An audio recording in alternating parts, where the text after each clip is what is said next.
시대의 소망 제16장 당신의 성전에서.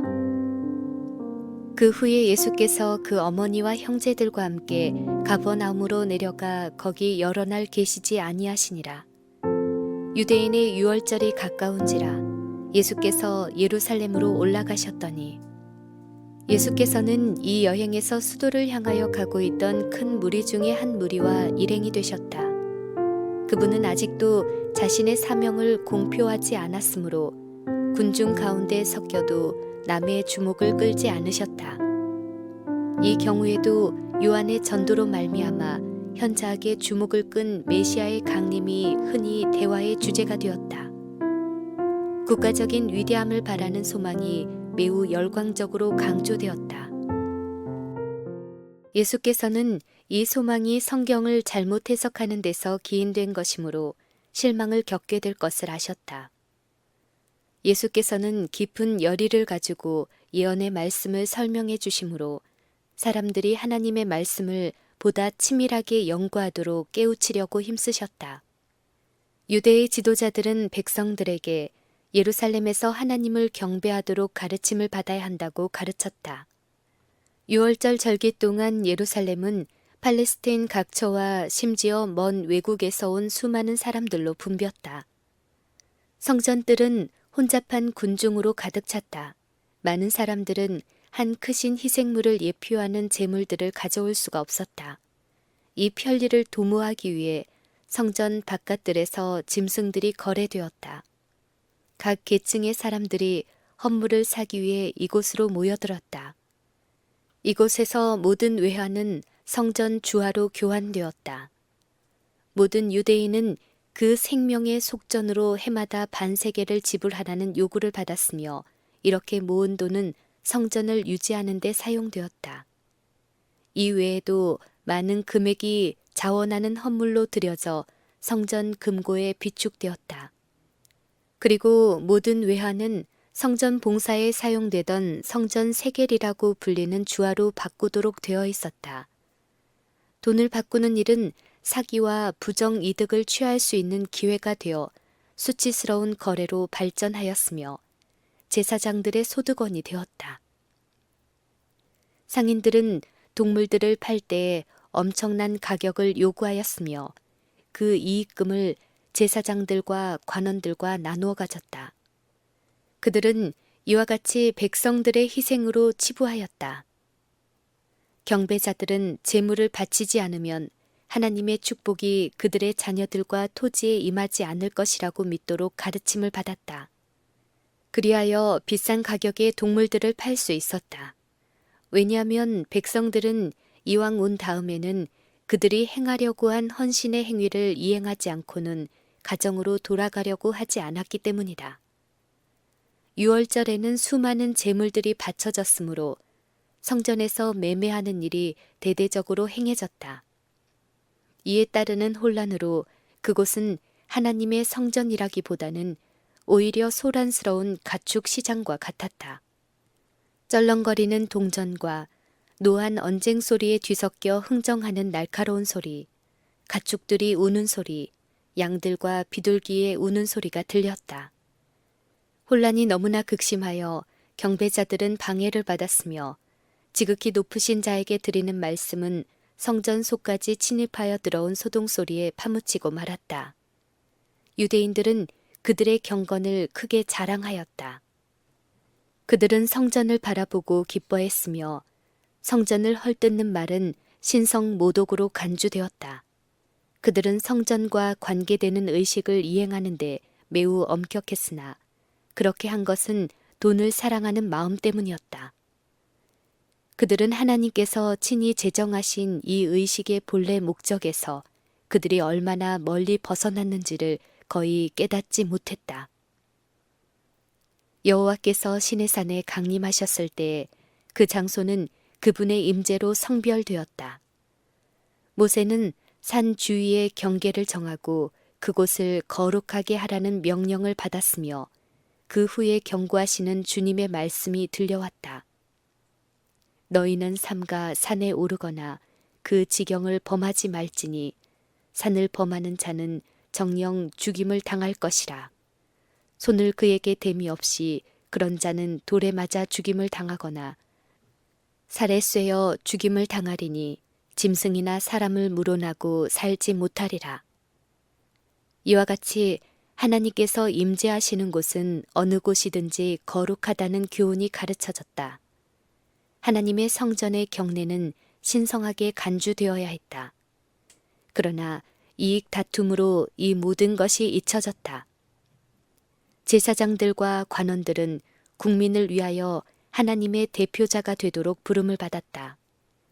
그들은 성전 뜰에서 벌어지는 악패를 시정했어야 했다. 그들은 성실과 동정의 모본을 백성들에게 보여야 했다. 그들은 자신의 이익에 골몰하는 대신에 경배자들의 사정과 필요를 염려하고 필요한 재물들을 살 수 없는 자들을 도와줄 준비를 하고 있어야 했다. 그러나 그들은 그렇게 하지 않았다. 탐욕으로 그들의 마음은 강팍하게 되었다. 이 절기에 고통당하는 자들과 곰핍과 비탄에 잠겨있는 자들이 왔다. 그곳에는 소경과 절름발이와 벙어리가 있었다. 어떤 이들은 들것에 실려왔다. 너무 가난하여 주께 드릴 하찮은 선물조차도 살 수 없고 심지어 자신의 허기진 배를 채울 양식조차 사지 못하는 사람들이 많이 왔다. 이 사람들은 제사장들의 말을 듣고 크게 괴로워하였다. 제사장들은 그들의 경건함을 자랑하고 백성들의 수호자라고 주장하였으나 그들에게는 동정과 긍휼이 없었다. 가난한 이들과 병자들과 죽게 된 이들이 호의를 구했으나 헛일이었다. 그들의 고통도 제사장들의 마음속에 연민의 정을 일으키지는 못했다. 예수께서는 성전에 들어가서 이 모든 광경을 보셨다. 그분은 부정한 거래를 보셨다. 그분은 피 흘림 없이는 그들의 죄를 용서받지 못할 것이라고 생각하는 가난한 자들의 슬픔을 보셨다. 그분은 당신의 성전의 바깥들이 거룩하지 못한 장터로 변한 것을 보셨다. 신성한 군에는 일종의 거대한 환전소가 되어버렸다. 그리스도께서는 모종의 조치가 취해져야만 될 것을 아셨다. 백성들은 의식의 의미에 대한 적절한 교훈 없이 무수한 의식을 행하라는 명령을 받았다. 경배자들은 그들이 바치는 희생 제물이 유일하고 완전한 희생 제물이 되시는 분을 상징한다는 것을 이해하지 못하고 바쳤다. 그런데 그들 가운데 그들의 모든 제사가 상징하고 있는 분께서 인정과 존귀를 받지 못한 채 서 계셨다. 그분께서 헌물에 대한 지시를 주셨다. 그분은 그 제물들의 상징적 의미를 이해하셨으며 이제 그 제사가 왜곡되고 오해되고 있음을 보셨다. 신령한 예배는 신속히 사라져가고 있었다. 제사장들과 관원들을 그들의 하나님과 연결시켜주는 고리는 하나도 없었다. 전혀 다른 예배를 확립하는 것이 그리스도의 사업이었다. 그리스도께서 성전 뜰의 계단에 서서 준엄한 눈초리로 당신 앞에 있는 장면을 바라보신다. 그분은 예언적 안목으로 미래를 보신다. 그리고 몇 년 후의 일만이 아니라 여러 세기와 여러 시대를 내다보신다. 그분은 제사장들과 관원들이 어떻게 궁핍한 자들의 권리를 박탈하고 가난한 자들에게 복음이 전해지는 것을 막을지를 보신다.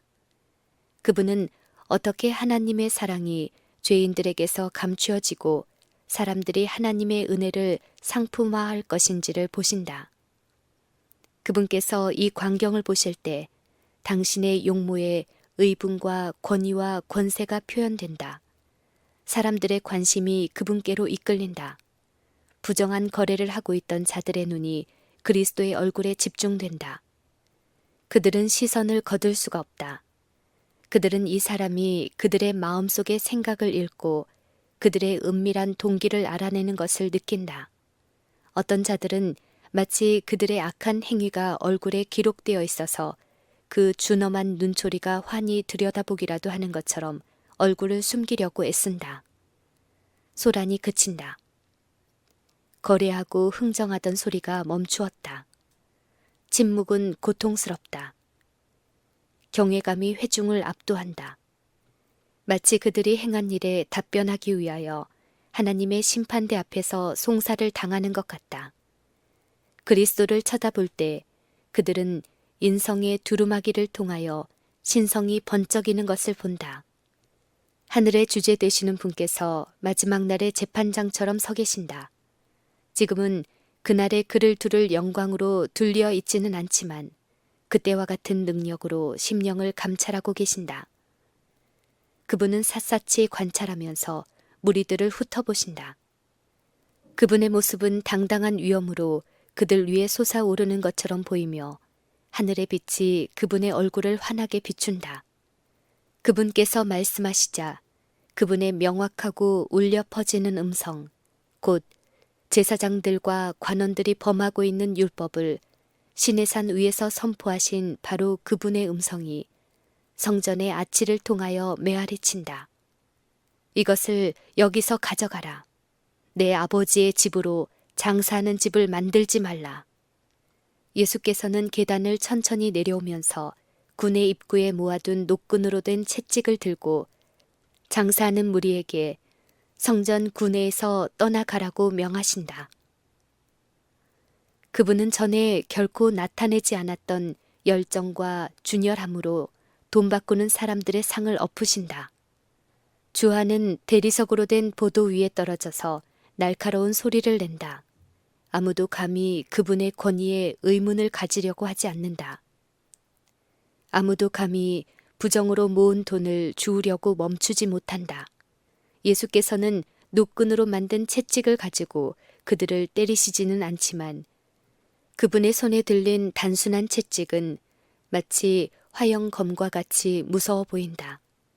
성전 관리들, 투기하는 제사장들, 중간 상인들과 가축 매매자들은 양과 소를 몰고 오직 그리스도의 임재로 인한 정죄로부터 벗어나려는 일념으로 그 자리에서 허겁지겁 달아난다. 공포가 무리를 휩쓴다. 그들은 그분의 신성의 표시를 느낀다. 공포의 비명이 수백 명의 핏기 잃은 입술에서 새어나온다. 제자들까지도 떤다. 그들은 예수님의 평상시의 태도와는 너무도 다른 언행의 두려움을 느낀다.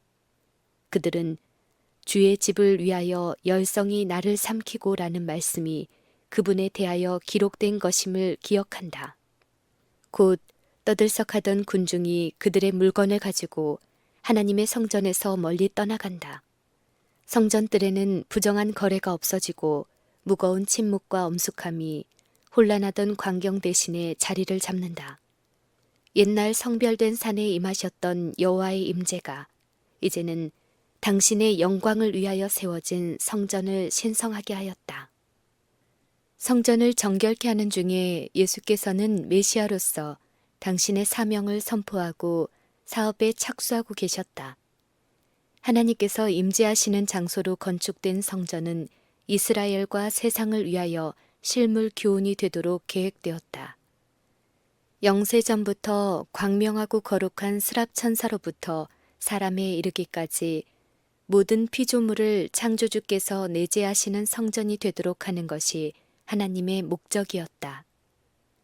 죄로 말미암아 인류는 하나님의 성전이 되기를 그쳤다. 사람의 마음은 죄악으로 어두워지고 더러워져서 신령하신 분의 영광을 더 이상 드러내지 못하였다.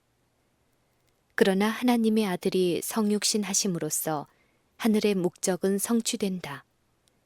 하나님께서 인류 안에 거하시고 또한 구원하는 은혜를 통하여 사람의 마음은 다시 하나님의 성전이 된다. 하나님께서는 예루살렘의 모든 성전이 모든 영혼에게 열려있는 고상한 운명에 대하여 끊임없이 증거하도록 계획하셨다. 그러나 유대인들은 그들이 그렇게 자랑스럽게 여기던 성전의 의미를 이해하지 못하였다. 그들은 그들 자신을 성령이 임재하실 만한 성전으로 바치지 않았다. 불경한 거래의 혼잡으로 채워진 예루살렘 성전들은 관능적인 정욕과 부정한 생각을 품음으로 더러워진 마음의 성전을 너무나도 여실히 보여주었다.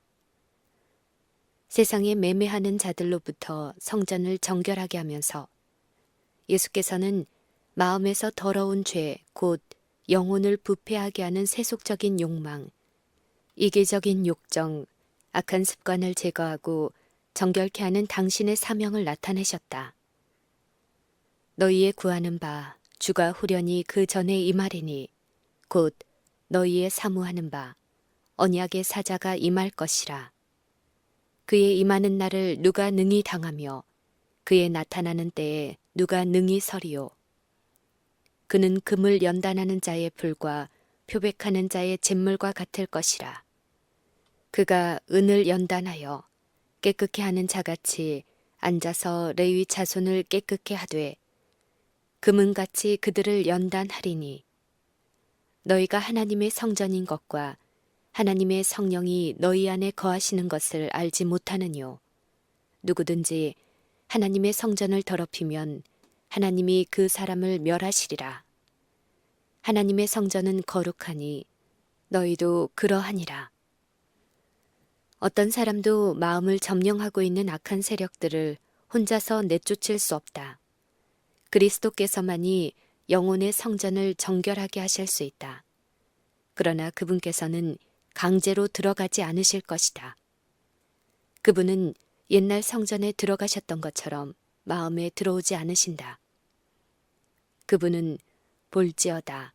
내가 문 밖에 서서 두드리노니 누구든지 내 음성을 듣고 문을 열면 내가 그에게로 들어가리라고 말씀하신다. 그분은 또 하루 동안만 와 계시지 않을 것인데 이는 그분이 내가 저희 가운데 거하며 두루 행하여 저희는 나의 백성이 되리라.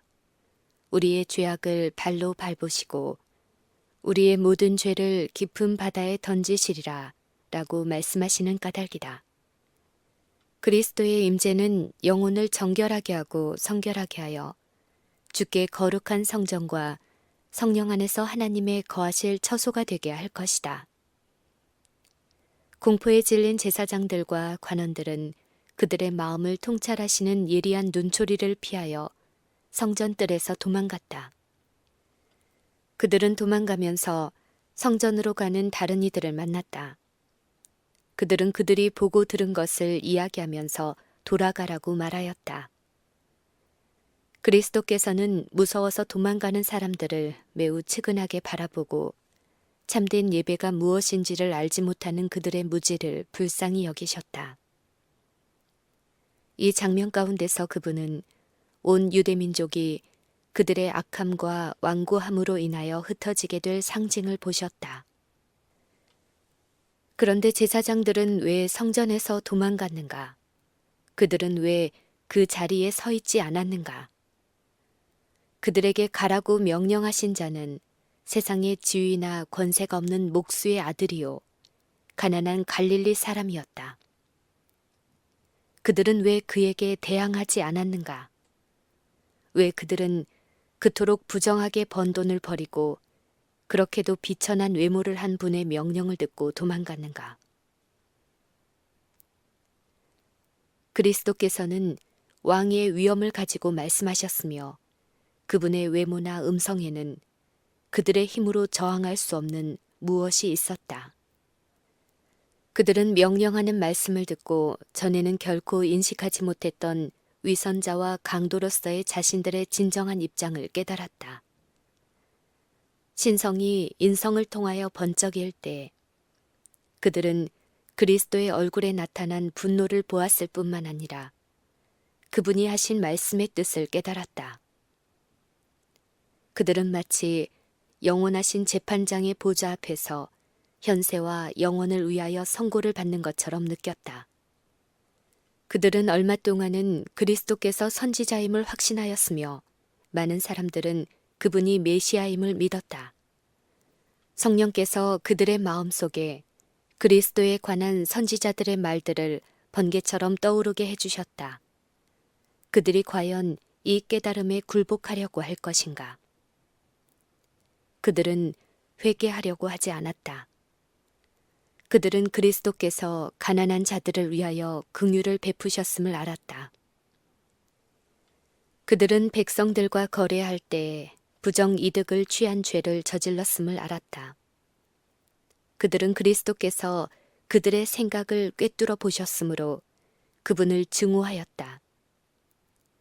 그리스도의 공공연한 책망이 그들의 자만심에 굴욕감을 주었으며 그들은 사람들에 대한 그리스도의 영향력이 증대되는 것을 시기하였다. 그들은 그분께서 저들을 내쫓으실 때 사용하신 능력과 또한 이 능력을 그분에게 주신 분에게 도전하기로 결심하였다. 그들은 천천히 생각에 잠겨 마음의 증오심을 품고 성전으로 돌아왔다. 그러나 그들이 그곳을 떠난 사이에 얼마나 놀라운 변화가 일어났던가. 그들이 도망갔을 때 가난한 자들은 뒤에 남아 있었다. 이제 그들은 사랑과 긍휼을 띤 예수님의 얼굴을 바라보고 있었다. 예수님께서는 눈물 어린 눈으로 당신의 주위에 떨고 있는 자들에게 두려워하지 말라.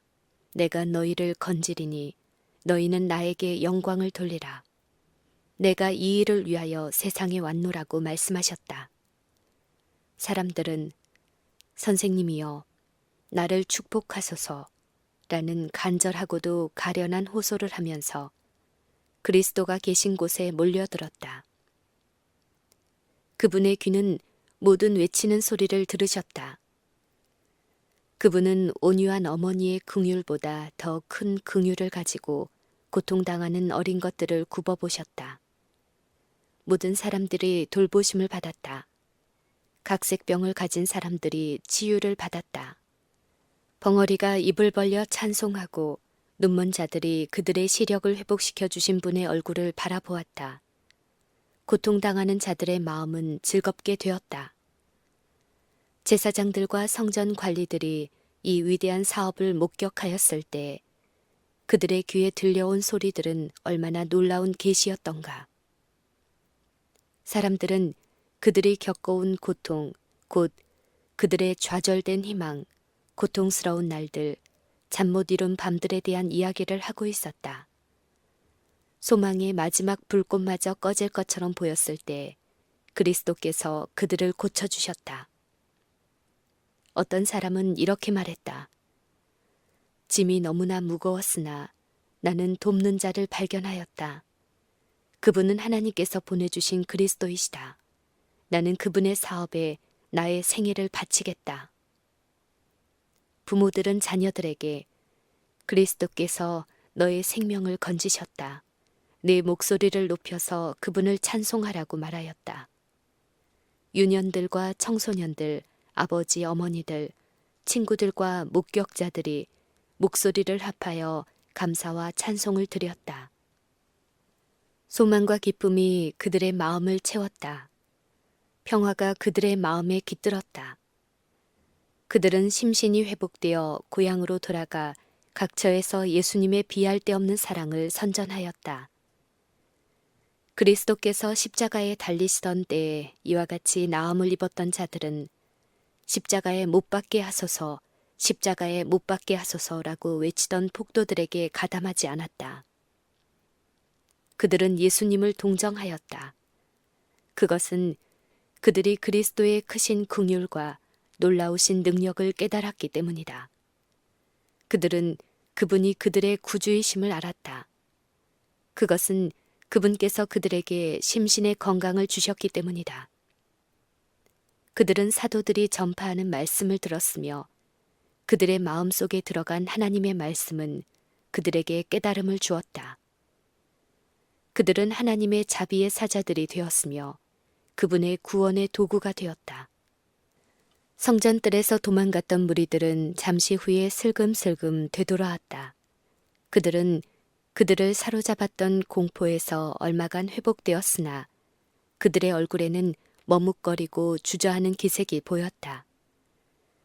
그들은 예수님이 하시는 일을 바라보고 놀랐으며 메시아에 관한 예언의 말씀이 그분에게서 성취되었음을 깨달았다.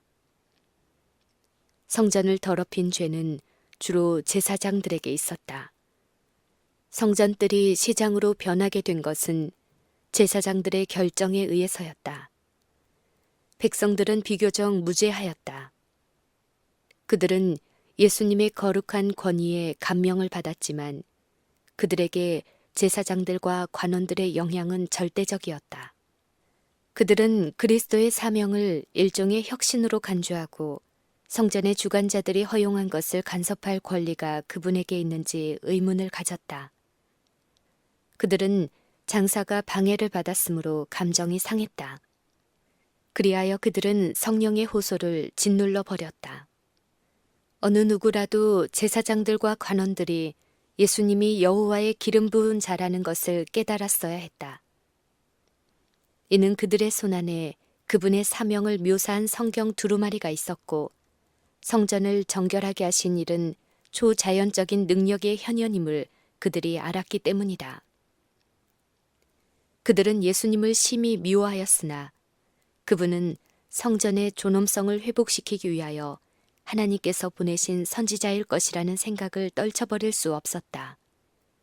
이런 두려움에서 생긴 존경심을 가지고 그들은 그분에게 가서 내가 이런 일을 행하니 무슨 표적을 우리에게 보이겠느뇨? 라고 질문했다. 예수께서는 그들에게 표적을 보여주셨다. 그들의 마음을 빛으로 환하게 하고 메시아가 해야 할 이적을 그들 앞에서 행함으로 그분께서는 당신의 신분에 대한 설득력 있는 증거를 주셨다. 이제 그들이 표적을 요구하자 그분은 그들에게 한 비유로 대답하심으로 저들의 악의를 읽고 있다는 것을 보여주셨으며 그 악의가 결국 그들을 어디로 이끌고 갈 것인지를 아셨다. 그분은 너희가 이 성전을 헐라 내가 사흘 동안에 일으키리라고 말씀하셨다. 이 말씀에는 이중의 뜻이 있었다. 그분께서는 유대인의 성전과 예배가 파괴될 뿐만 아니라 당신 자신의 죽음, 곧 당신의 몸인 성전이 파괴될 것을 언급하셨다. 유대인들은 이미 이 일을 음모하고 있었다. 제사장들과 관원은 성전으로 되돌아왔을 때 이미 예수님을 죽임으로써 말썽을 일으키는 자를 제거하자고 제안하였다. 그러나 그분께서 그들 앞에 그들의 의도를 드러내셨을 때 그들은 그분의 말씀을 이해하지 못했다. 그들은 그분의 말씀을 단지 예루살렘 성전에만 적용시켜 분노한 가운데 이 성전은 46년 동안의 지역권을 내가 3일 동안에 일으키겠느뇨 하고 외쳤다. 이제 그들은 예수께서 그들의 불신을 정당화시켜 주었다고 생각하고 그분을 거절할 것을 다짐했다. 그리스도께서는 불신하는 유대인들이나 심지어 당신의 제자들까지도 이때 당신의 말을 깨닫도록 의도하지 않으셨다. 그분께서는 당신의 말씀이 원수들에 의해 곡해되고 당신을 거절하는 데 쓰이리라는 것을 아셨다. 그분께서 신문을 받으실 때 그 말씀은 고소의 재료로 그리고 갈바리에서는 그분에 대한 조롱거리로 쓰여질 것이었다. 그러나 지금 그것을 그들에게 이야기해 준다면 제자들은 그리스도의 고난에 대하여 알게 될 것이며 아직은 감당할 준비를 갖추지 못한 슬픔을 그들에게 안겨주게 될 것이었다. 그리고 그 설명은 편견과 불신의 결과를 유대인들에게 너무 일찍 드러내는 일이 될 것이었다. 이미 그들은 그분께서 마치 도수장으로 끌려가는 어린 양과 같이 되시기까지 그분을 끈질기게 쫓아다닐 길에 들어섰다. 그리스도께서 이 말씀을 하신 것은 당신을 믿는 자들을 위해서였다. 그분께서는 그 말씀이 되풀이 될 것을 아셨다. 유월절에 하신 그 말씀은 수많은 사람들이 들을 것이며 세계 각처에 전달될 것이다. 그분께서 죽은 자 가운데서 부활하신 후에 그 말씀의 의미가 명백하게 될 것이었다. 그 말씀은 많은 사람들에게 그리스도의 신성에 대한 결정적인 증거가 될 것이었다. 예수의 제자들까지도 그들의 영적 흑암 때문에 그리스도의 교훈을 이해하지 못하는 때가 흔히 있었다. 그러나 뒤이어 일어난 사건들로 인하여 이 교훈들 중 많은 것들이 명백하게 되었다. 그분께서 더 이상 그들과 동행하지 않게 되었을 때 그분의 말씀은 그들에게 지주가 되었다. 예루살렘 성전에 대하여 언급하면서 구주께서 하신 이 성전을 헐라 내가 사흘 동안에 일으키리라. 이 말씀은 듣는 자들이 이해한 것 이상의 깊은 의미가 있었다. 그리스도께서는 성전의 기초요 생명이셨다. 성전의 봉사는 하나님의 아들의 희생을 표상했다. 제사장직은 그리스도의 중보적 성격과 사업을 나타내기 위해 제정되었다. 희생 제도의 전체적인 계획은 세상을 구속하기 위해 구주께서 죽으실 것을 예표하였다.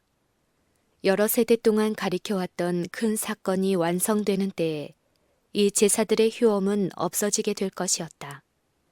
모든 제사 제도가 그리스도를 상징하는 것이었으므로 그분을 떠나서는 아무런 가치가 없었다. 유대인들이 그리스도를 죽음에 넘겨줌으로써 그분을 최종적으로 거절하였을 때 그들은 성전과 그 봉사의 의미를 부여했던 모든 것을 거절한 것이었다. 성전의 신성성은 떠나갔다. 성전은 파괴당할 운명에 처해 있었다. 그날부터 희생 제물과 그것과 관련된 의식은 무의미하게 되었다.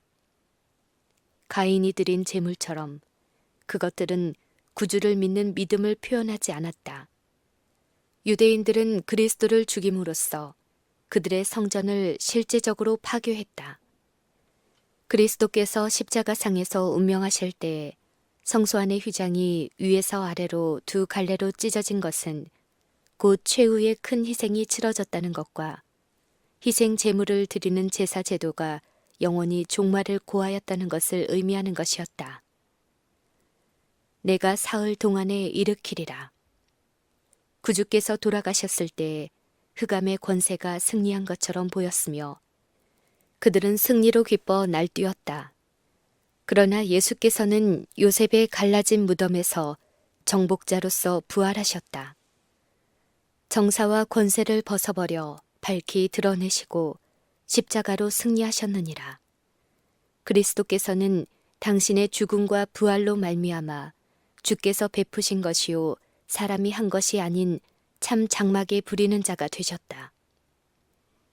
유대인의 성막은 사람들이 건축했다. 유대인의 성전도 사람이 건축했다. 지상에 있는 것의 원형인 하늘 성소는 인간 건축가가 세운 것이 아니었다. 보라, 순이라 이름하는 사람이 여호와의 전을 건축하고 영광도 얻고 그 위에 앉아서 다스릴 것이요 또 제사장이 자기 위에 있으리라. 그리스도를 예표하던 희생 제사는 끝났다. 그러나 사람들은 세상의 죄를 위하여 바쳐진 참된 희생 제물에 눈을 돌렸다. 지상의 제사장 직분은 그쳤다. 그러나 우리는 새 언약의 중보이신 예수님과 아벨의 피보다 더 낫게 말하는 뿌린 피를 바라본다. 첫 장막이 서 있을 동안에 성소에 들어가는 길이 아직 나타나지 아니한 것이라.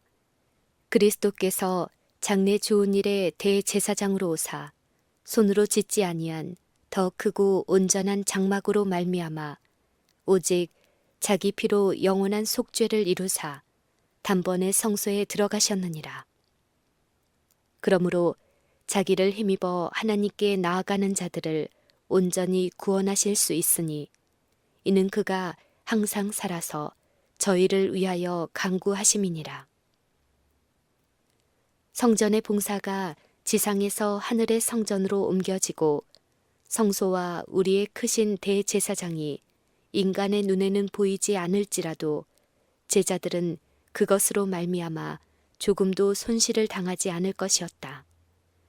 그들은 구주의 부재로 말미암아 그들의 교통이 단절되거나 능력이 감퇴되는 일이 없음을 깨닫게 될 것이었다. 예수께서는 하늘 성소에서 봉사하는 한편 당신의 성령을 통하여 여전히 지상의 교회를 섬기는 자가 되신다. 그분은 육안에서는 사라지시나 떠나가실 때 볼지어다 내가 세상 끝날까지 너희와 항상 함께 있으리라 하신 약속은 성취된다. 그분께서는 당신보다 낮은 교역자들에게 당신의 능력을 위임하시지만 활력을 주는 그분의 임재는 아직도 그분의 교회와 함께 하신다. 그러므로 우리에게 큰 대제사장이 있으니 곧 하나님 아들 예수시라. 우리가 믿는 도리를 굳게 잡을지어다. 우리에게 있는 대제사장은 우리 연약함을 채울하지 아니하는 자가 아니요 모든 일에 우리와 한결같이 시험을 받은 자로 돼 죄는 없으시니라. 그러므로 우리가 긍휼하심을 받고 때를 따라 돕는 은혜를 얻기 위하여 은혜의 보좌 앞에 담대히 나아갈 것이니라.